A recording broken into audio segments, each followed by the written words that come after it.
Γεια σας και πάλι. Αυτή τη βδομάδα έχουμε να απαντήσουμε μία ερώτηση από τον μαθητή μας Φλωρίν. Ο Φλωρίν μας ρώτησε πώς μπορούμε να χρησιμοποιήσουμε τη λέξη κατά στα ελληνικά. Αυτή είναι μία πολύ καλή ερώτηση, αφού η λέξη αυτή χρησιμοποιείται σε πάρα πολλές περιπτώσεις στα ελληνικά και έχει αρκετές χρήσεις. Πάμε λοιπόν να δούμε. Καταρχάς, η λέξη αυτή μπορεί να συνταχθεί με αιτιατική για να δηλώσει τόπο. Για παράδειγμα, μπορείτε να πείτε «Τα παράθυρα τους βλέπουν κατά τη θάλασσα». Δηλαδή, τα παράθυρα είναι προς την πλευρά που είναι η θάλασσα. Η δεύτερη σημασία που μπορούμε να αποδώσουμε με το κατά είναι ο χρόνος. Απαντάμε δηλαδή στην ερώτηση πότε. Πάμε να δώσουμε κάποια παραδείγματα.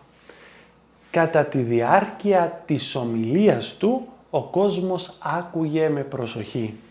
Δηλαδή, την ώρα που αυτός μιλούσε, ο κόσμος τον άκουγε με προσοχή. Ή ένα δεύτερο παράδειγμα είναι, τι λες, να τα πούμε κατά το μεσημεράκι? Δηλαδή, περίπου την ώρα του μεσημεριού. Μία τρίτη περίπτωση χρήσης της λέξης αυτής είναι για να δηλώσουμε τη συμφωνία ή τη σχέση με κάτι. Για παράδειγμα λέμε κατά τον Πλάτωνα, δηλαδή σύμφωνα με τον Πλάτωνα, ή κατά τον νόμο, δηλαδή σύμφωνα με τον νόμο.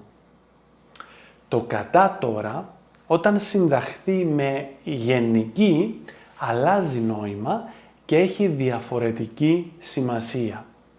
Αν πείτε «Ο Νίκος είναι κατά του γάμου», τότε εννοείται ότι δεν πιστεύει στον γάμο και δεν θέλει να κάνει ποτέ γάμο στη ζωή του.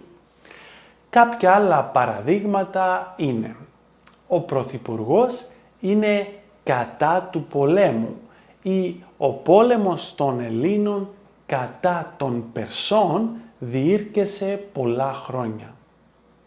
Πρέπει να αναφέρουμε εδώ, πριν κλείσουμε, ότι υπάρχουν και άλλες χρήσεις της λέξης αυτής, αλλά όπως πάντα σε αυτά τα μαθήματα αναφέρουμε τις πιο σημαντικές και αυτές που πιστεύουμε ότι θα χρησιμοποιήσετε περισσότερο. Αυτά είχαμε για σήμερα. Ευχαριστούμε τον Φλωρίν για την ερώτησή του. Αν και εσείς έχετε απορίες, μην διστάσετε να μας στείλετε μήνυμα για να κάνουμε ένα βίντεο μάθημα για εσάς.